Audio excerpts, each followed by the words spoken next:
Okay, I'm going to tell you the whole story on this Jeep.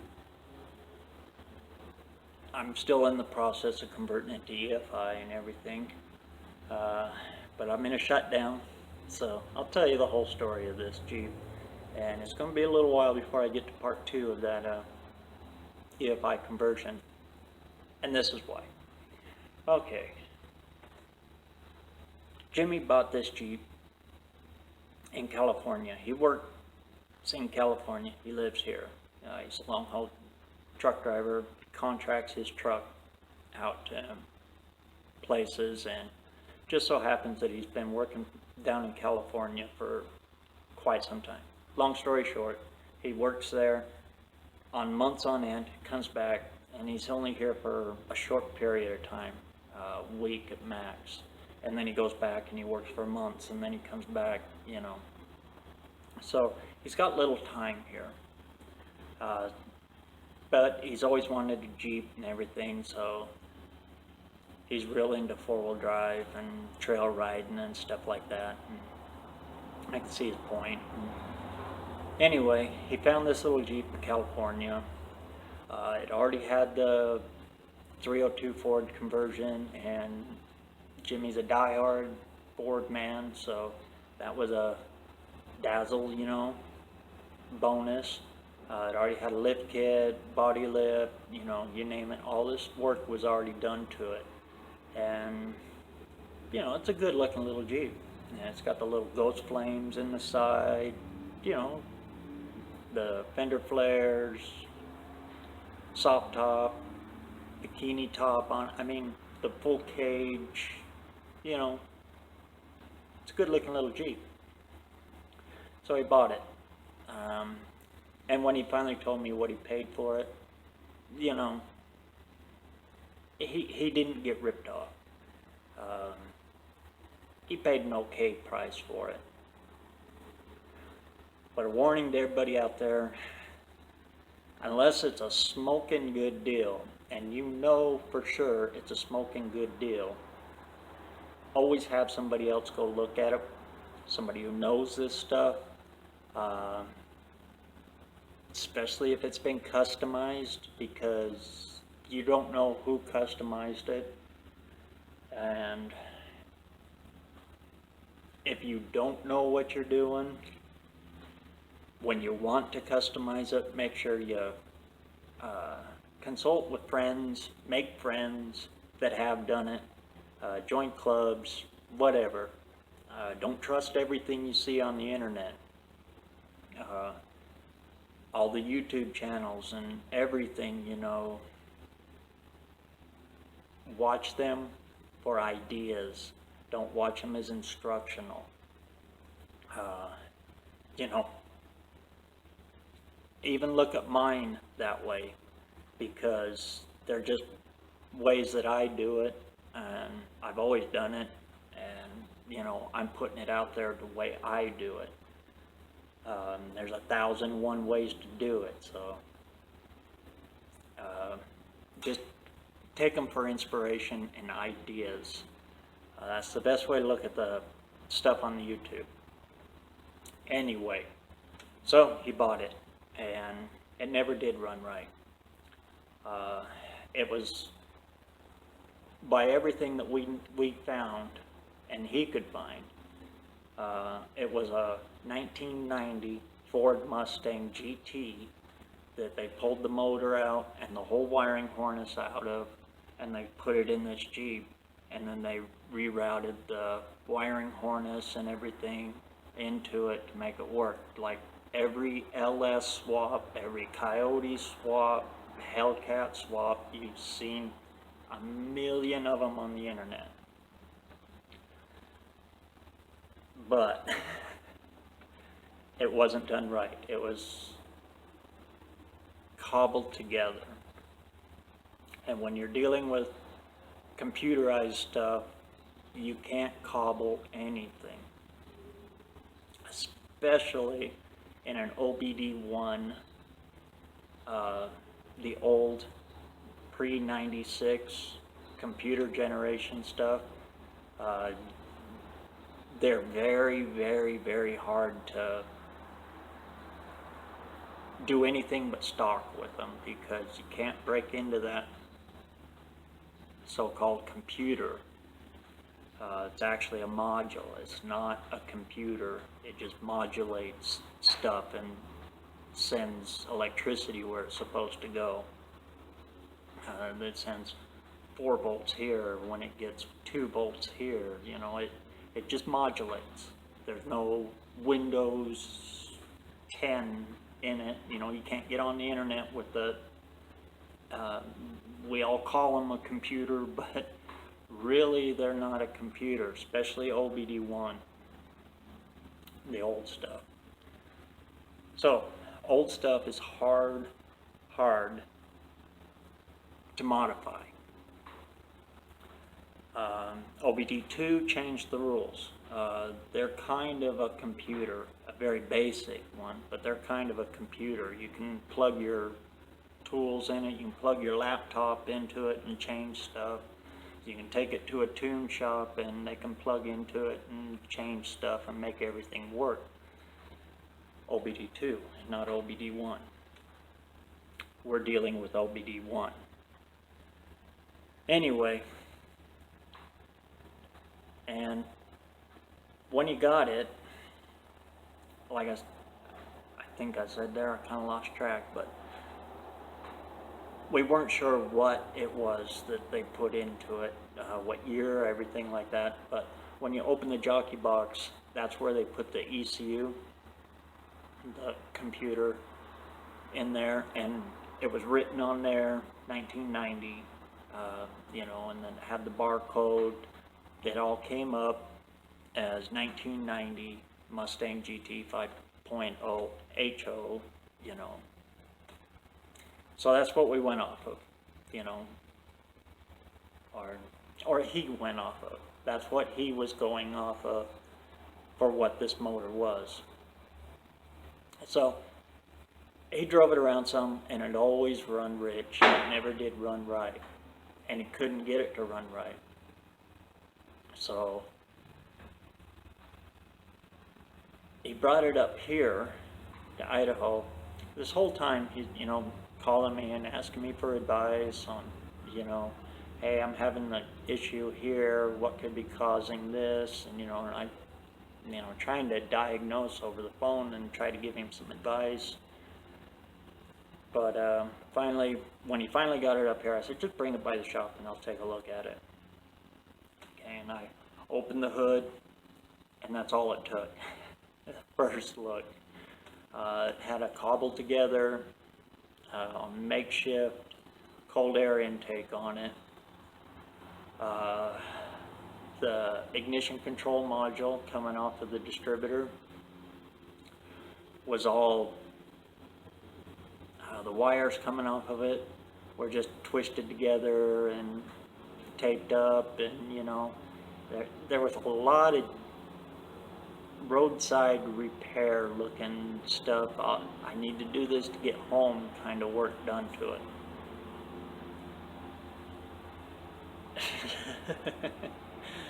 I told him immediately, whoa, you know, yikes. There's a lot wrong with it. The reason it's running rich is because you got mass miscommunications going everywhere. Well, how do we fix it? How do we fix it quick? You know, because he's only here for a little bit of time, and then he's got to go. Well, we got to looking at it, and of course it wasn't throwing no codes, because there's no codes to be had, because the data plug that they had up there wasn't connected to anything. And those old code readers, they don't tell you anything. So anyway, it's OBD1, not OBD2. You know, they were a nightmare. Mechanics hate them. That went through all of the OBD1 years. It put a lot of shops out of business. But anyway, we started there. Okay, how do I actually fix it? We started looking around. Okay, the ignition control module was starting to go out. It had a lot of chalk around it where it had been flashing through. Okay, there's a starting point. Try that. He put a new one on. The coil also was real chalked out. You know how they look when they start to go and they're arcing off the body instead of shooting the juice through the coil wire. So changed that, pulled an O2 sensor, and it was black. So I put new O2s in it, and it helped. It helped. It did run better, but still running rich as hell. Again, the mass miscommunications going on into that cobbled up, hacked together wiring harness was probably 99% of all of his issues. And anyway, it did run. I mean, you could run it down the highway. It was hitting on all 8, especially when we made those changes. You know, it started to pick up. He put new plugs in it, you know, new wires in it, you know, everything he could. He was throwing parts at it trying to get it to fit, and nothing would work. So anyway, he asked me what he could do to fix all that, and I said, well, pull it all off and throw it away. Get rid of that factory Ford fuel injection, and just I told him the way I'd fix. He kept asking me, how would you fix it? And I told him I'd pull it off, put a carburetor on it, put a Nettlebrok on it, and drive the hell out of it. And then just rewire the whole Jeep. He wasn't having none of that. He wants fuel injection. He wants a simple fuel injection that he can do. And quick. An easy, quick fuel injection system that he can install it and get it going. I told him, well, if you're not going to go that route, that's the cheap route. You can buy the Holly Sniper complete system, because Jimmy knows a lot, but he doesn't know a whole lot about this kind of stuff.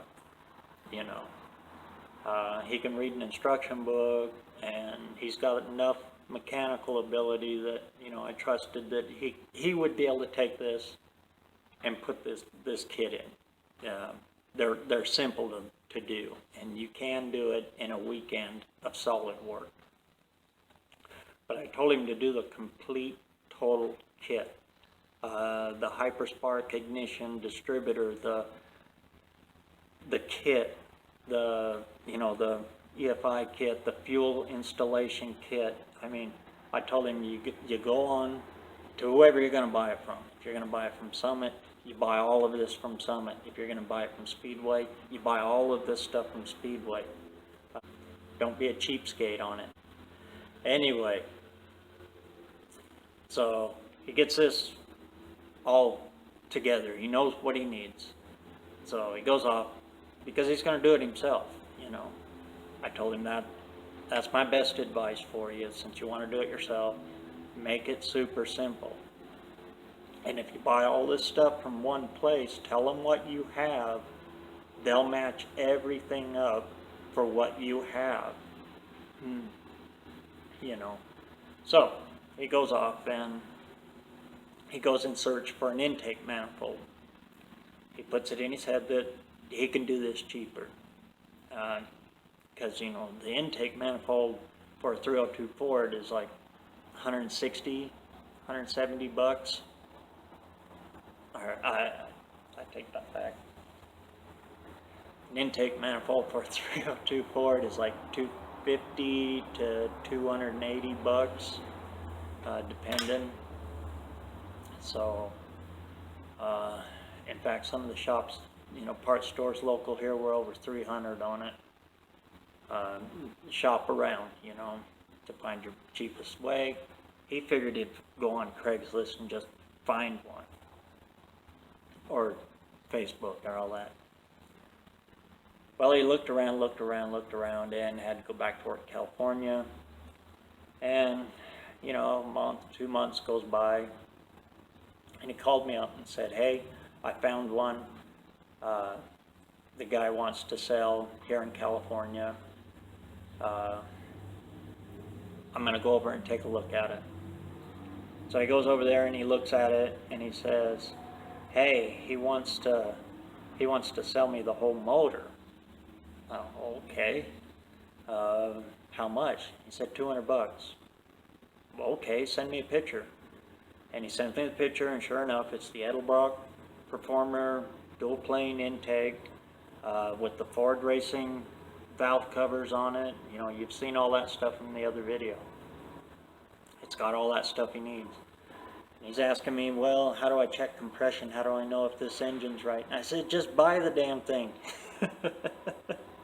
I don't care. I don't care if it's got a piston hanging out of the side. Buy it. The intake's good. The intake and the valve covers are worth $200. If you get it up here and we find out that the engine's good, bonus. Buy it.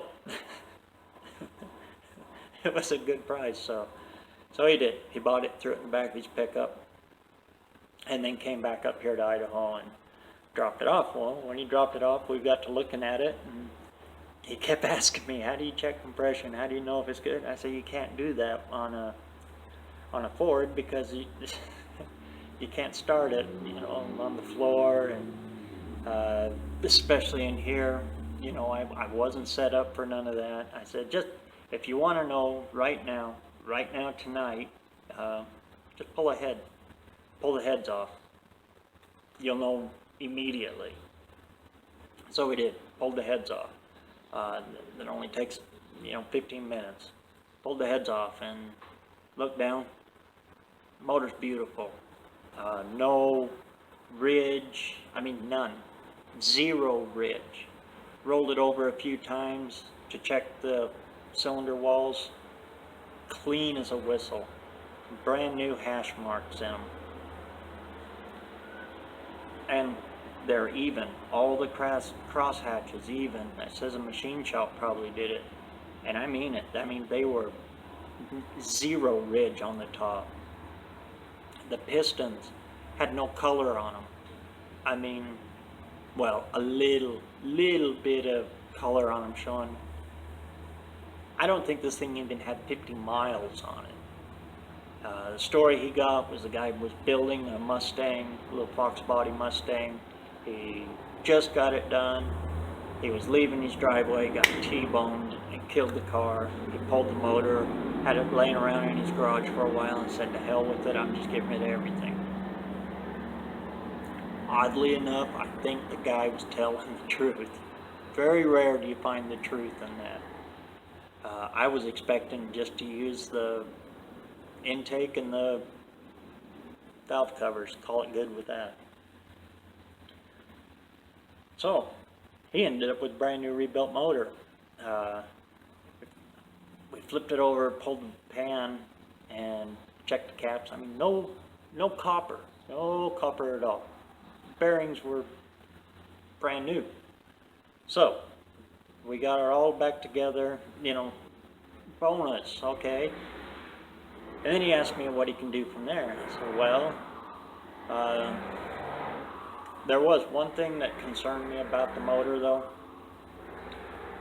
On the Fords, they got that oil level sending unit that goes in the oil pan.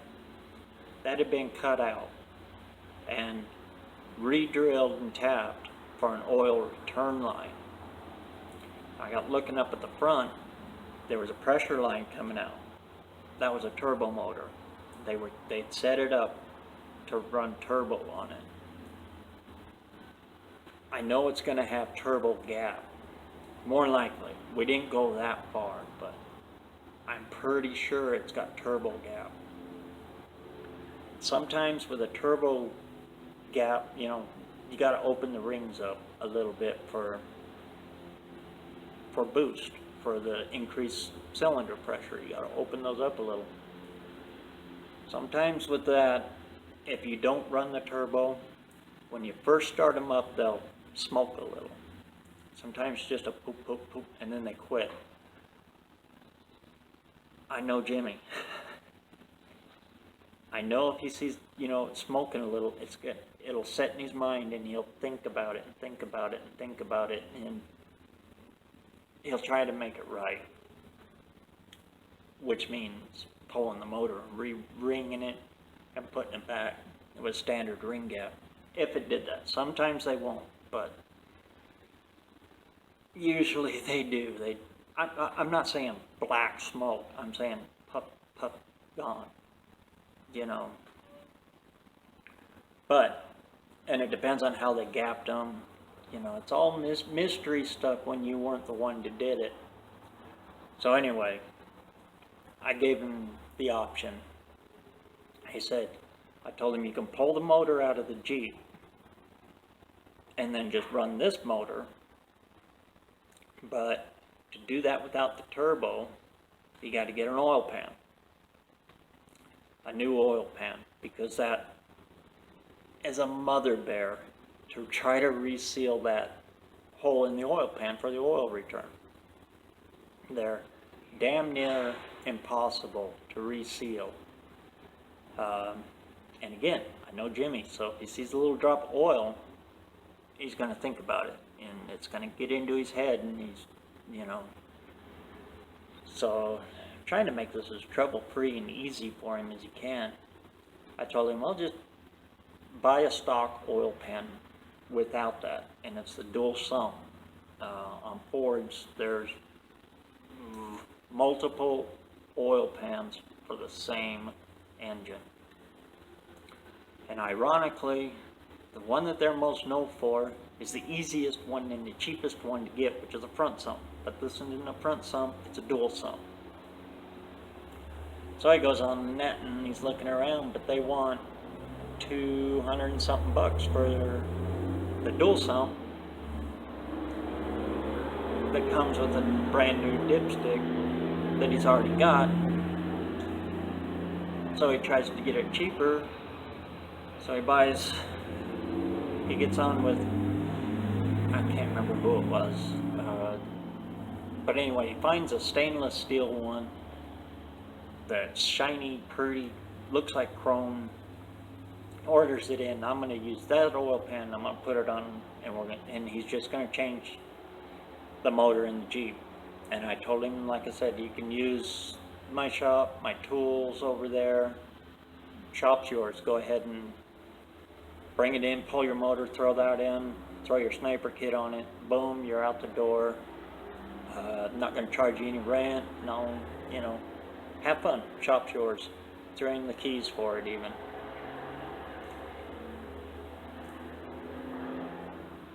The oil pan came in, and it was a front sump. Went through the whole rigmarole, trying to send it back and everything, and anyway, trying to find another oil pan, a dual sump one, for around $100 that just didn't exist, without the sending unit hole in it. So I told him, hey, just use the one in here that's got that in it, that's got the sending unit in it, but don't hook it up. Use the sending unit as a plug. And he kept going back and forth. He wanted to get, you know, it was a big ordeal. Because he wanted to do it. He wanted to do it right and everything. And so his time ran out and he had to go back to California. I said, well, in the meantime, you can park it down at my place. And then when you get all the stuff together, you know, everything you're going to need, then you can pull it into the shop and have free reign of the shop. But when you go back, you have to pull it out so you don't you know, it's not constantly sitting in this one spot. In case something happens, I gotta bring the tractor in, or, you know, something. Anyway, no problem, no problem. So he goes back in.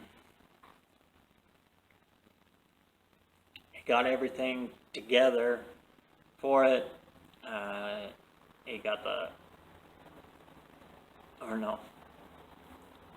So he gets everything to regasket the motor, you know, the one that he bought in California. He's going to put it all together, regasket it, and he's going to use that motor. It's that one sitting right over there, way back there in the corner. And he's, you know, he's trying to do this on the least expensive way possible. So he's getting it all together, getting all the parts together and everything. And in the process of doing all this, he'd come to the realization that he can't do this with the way that, you know, only being here for a certain amount of days, and then he's got to go back to work, head clear back to California, all the way back up here, work on it a few days.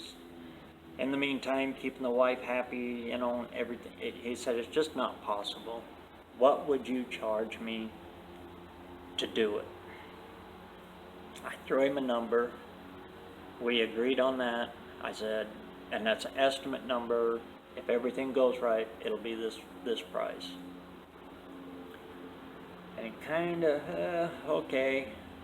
I said, well, or I'll just take everything off of that one, the intake manifold, you know, everything that your original plan, and I'll put it on the Jeep that already runs, that we already know runs and drives. It's just running rich because of the electronics on it. I can put it on there, and that'll save you a whole bunch of labor of, you know, pulling the motor and everything. He said, okay, go that route. Because like I said, save him a whole bunch of labor. Because I still had to take the motor that he bought over there, has no front end on it. All the pulley brackets and everything, you know, for the serpentine belt, the alternator, everything stripped off the front of it. It's just, you know, what would you call a long block with valve covers and an intake on it. Anyway, he said, yeah, let's just go that way.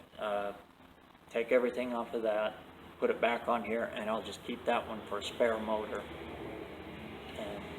And he was a little worried about the ring gap puff at startup anyway, so, you know, just made sense. So I dove into it, and that's where, you know, you see my video series start. Then we run in to the big problem.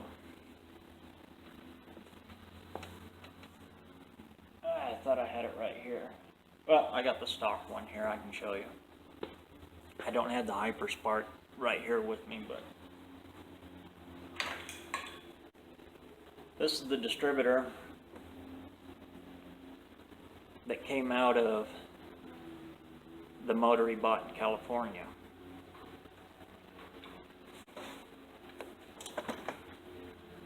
This is the distributor that came out of the motor, the one in the Jeep. And as you can see here, they're way different. This one right here is long. It's got a long shaft on it. This one right here is short. The diameter of this one and the diameter of this shaft are different. Ford used two different distributors in these crossover years for that 302 5 liter. He already had all of that other stuff, the Hyperspark, the, you know, expensive kit. We were going off of, you know, he was going off while he was ordering all of these parts and everything, he was going off of that ECU that was sitting in there that had 90 written on it. And everything it was a 1990 ECU. We got to looking, it's an 87 block in the Jeep. And it probably isn't a Mustang, it's probably an F100 non-EFI. That's why it's got the different distributor. It had been converted to an EFI, converted to a roller cam, which is real easy to do. You know, it's an easy swap, and it looks stock. You could see it in my videos. You know, that all looks stock. When you look down at it, you know, it looks right. Well, and on this one, you can see it's got an aftermarket distributor gear on it. So the cam in that one's been changed. Well, he spent all that money on the Hyperspark already, and to avoid all the hassle of boxing it all back up and sending it off, we'll get the right combination for that. Oh, drop the rotor here.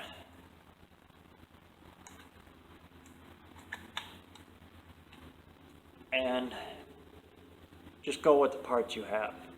The parts you've ordered. We'll just make them work, and we'll go back to plan A, which was to use that motor right there and to pull the motor. Because in order for them to get me the right distributor gear for the Hyperspark that looks like this, I'd have to pull the whole front of this 302 apart, all of the timing chain cover, pull the timing gear, and get the numbers off the face of the cam and hope that they're there and it's not the cams that's in the backside. Sometimes the numbers are stamped on the backside for some reason. So I told him I'm not doing it. I'm not pulling the whole front of that motor apart.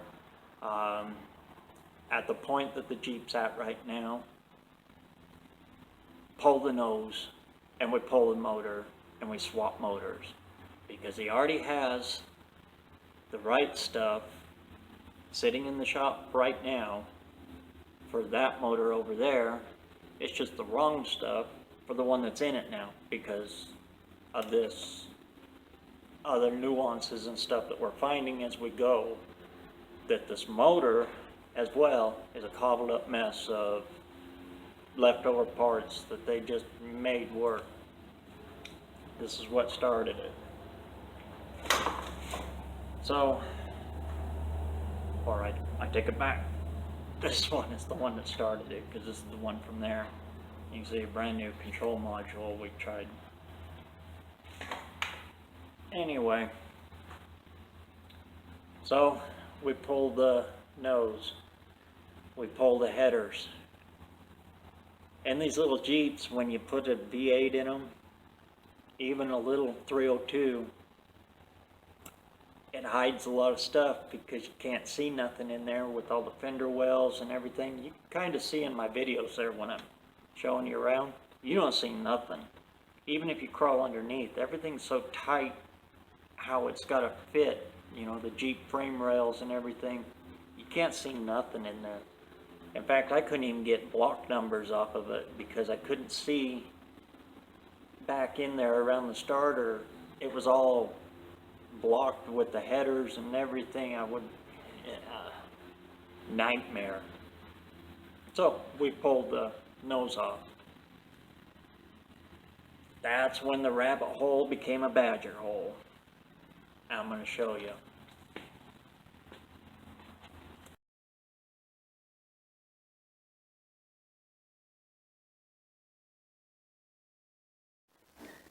This is what we found when we started to pull it. Remember me showing you in the other one, I believe it's in the other one. I got a couple of videos, I still got to edit and post, but remember me showing you how off this motor was. How it was sitting in there this way and this way. I knew that was an issue, and like I said, it's one more of them things just showing you how cobbled up stuff is. If you see stuff like that, be careful. You know, that's a red flag immediately. What I did now in here is I've re-leveled it because of the odd stuff we found. One, you can see that motor mount there. I was getting ready to pull it, so I've already got the bolts out of it and everything, but I'll kind of cue you in here as what we found. You can see that one right there is sitting bare metal. Also, I can double this up. You can see how far over that is. See how that motor mount is way over the top of the frame rail? I mean a good, inch there.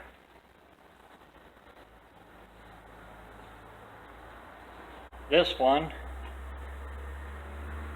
is sitting on a makeshift bushing there. I just stuffed it back in. These homemade motor mounts it's just all wrong. And for some reason, he tried to tie the frame rails together by welding that cross piece that goes right on the oil pan. There's no way to get that oil pan off. You have to pull the motor to change the oil pan, to drop the oil pan out. He welded them to the motor mounts. I don't know why. That does nothing to tie the frame rails together because you're on rubber bushings. This bushing was actually underneath. I'm just using it as a spacer right now because you can see my level up there. I leveled the motor. Everything here is wrong. If anything, that cross member, I could see what he was doing. He was trying to tie the frame rails together to try to get some of the flex out of it, because these Jeep frames are light duty. They always break when you get into four-wheel driving with them, and you put lip kits on them, and you put a 302 in it instead of the 4-liter inline 6. You know, you start changing stuff, and in all honesty, this is the last years of Jeep, AMC Jeep. AMC was in serious financial trouble when they made this Jeep in '86. They were on their way out. They couldn't beg, borrow, or steal any more money. They were bankrupt. The company was folding. So if you get these ones, they are made beyond cheap. So they cut a lot of corners on their frames and just made them work because the company was in the process of folding up and being no more. Then when Chrysler bought them, Chrysler actually saved Jeep. So what I found here, you can see this whole Jeep frame is just cobbled up. He welded that stabilizer bracket right to the frame, used it as a fish plate, and welded more. It's just welds upon welds upon welds, trying to keep this frame together and straight. You can see there's another fish plate where it broke once on the outside. This side is actually not too bad. This is the up torque side. When the engine torques, when you hit the gas, it tries to go like this. So this is down pressure. This side is always up pressure for engine torque anyway. So this side here doesn't look too bad, but there's a big one right there. See that big old crack in the frame rail right there? That's a pretty good sized one. It's got about 1/4 inch, and they've tried to booger weld it. There we go. You can see the crack in the frame there. Up. Can I get it to focus on that one? Get my finger in there. Right there. Another full crack. See, I can push that in. That frame is cracked there. All the way across there. All the way down. All the way across here. Clear up to there. And I'll come over here. All the way down there. Through that one. Down. It's toast. Toast and a side of rye. So, not only was the motor not installed right, it would just drop down in there. They probably put the motor mounts on, dropped it down in the hole, looked kind of close with the cherry picker, and then welded them to the sides of the frame. That's the only thing I can figure out on how they tried to make it work. All of this got me to thinking. I come up here. He's got the twin stick Jeep transfer case. This stick is rubbing in that hole.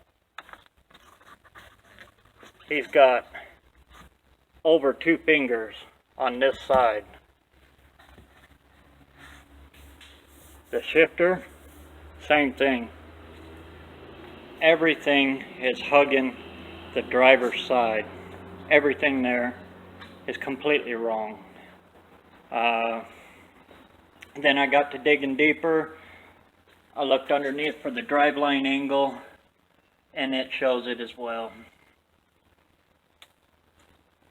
I mean, and some of the stuff he did right. I mean, it's got a CB there for a lift. If you're going to radically lift stuff, you need that. And you can see it's a custom-made driveline, so it's done right in pieces, but done horribly wrong. Here's where he tried to drop it down, drop the transfer case and transmission down, and he's got room up there. In fact, when Jimmy first bought this, it had a body lift on it. So he had all kinds of room in there for all of that. To do the body lift, he stacked 2 of these together, so you can picture that as 1 inch higher. There's no reason he had to drop it other than trying to improve driveline angles, but I don't know. Just odd, weird stuff you find in other people's custom work. There you can really see that where it is broke once before. It's broke there, the body mount, and it's hard to see. They've re-welded it there, back together kinda. And on Jeeps, as you're four-wheeling and you're getting into those hard articulation places, you're off-roading. It puts a huge amount of stress from the cab to here. All of this in here is under extreme stresses plus engine torque and everything is fighting this frame to try to break it to pieces. And you start off with a frame that was actually never ever meant to do this stuff. Because again, Jeep was on its way out at this time period. AMC, I love AMC, but they had nothing left in the tank. In fact, they were on borrowed, millions of dollars of borrowed money by the time that this Jeep was made. So there's a lot of problems with this Jeep. Bone stock. Stuff you can correct, stuff you can fix. But again, you really got to know what you're looking for. So now what do I got to do? Oh, the rabbit hole became a badger hole. And now, yeah, we're, I don't know, what digs a bigger hole than a badger? A backhoe? Yeah, this simple little project is getting bigger and bigger. And that's what you come to expect when you buy somebody else's project, running and driving project, because that's exactly what this was. And you can see, let me see, I'll turn the light on again. Hate using the light because it kills the battery. A busted U-joint there too. And it's a custom cut rear front end. So that's not a simple run down to the local O'Reilly's, buy another axle and slip it in there. It's not as simple as that. Now he's got to pull this axle because this was out of a square body Chevy. This front end was. Have it cut, have it repunched and set for Ford, Jeep, Chrysler, you know, 5-on-5 pattern. It's just, the hole gets bigger. When you get into custom stuff, things just keep piling up. I feel bad for Jimmy on this, but actually though, like I said, he's not hurt in this at all because he didn't pay a whole lot for it. I really can't blame the guy that sold it because of the price, but when you're looking, you can see the cobbled up wiring here. I haven't made it this far back. You can see it back over in there, how things are just zip tied and wire tied, and it's a mess. There's a butt connector that was crimped so hard that it's got holes in it right there, you can see. And I'm actually surprised that there's actually butt connectors here and not just twisted together and taped up with duct tape like the rest of the wiring harness I found. This is the harness that's going in it. I just haven't got to that point yet. I have another video series on how I'm going about rewiring it, taillight to headlight and everything in between, but that's another series, and I really can't complete that one until I finish this one. So anyway, that's the dilemma on this Jeep now. So we got new motor mounts coming. Again, I'm not going to fabricate any because it's cheaper for him to buy universal ones than to have me fabricate them. And he ordered a set off of, I believe, Speedway. They're coming in. As soon as they're in, I'll make this right It won't have that stupid crossover there that does absolutely nothing but make it impossible to take that oil pan off. And I'm going to call it good with that. Just tell him to drive it gingerly. Don't really get into it until you tie these frames together with an actual cross member that goes frame to frame.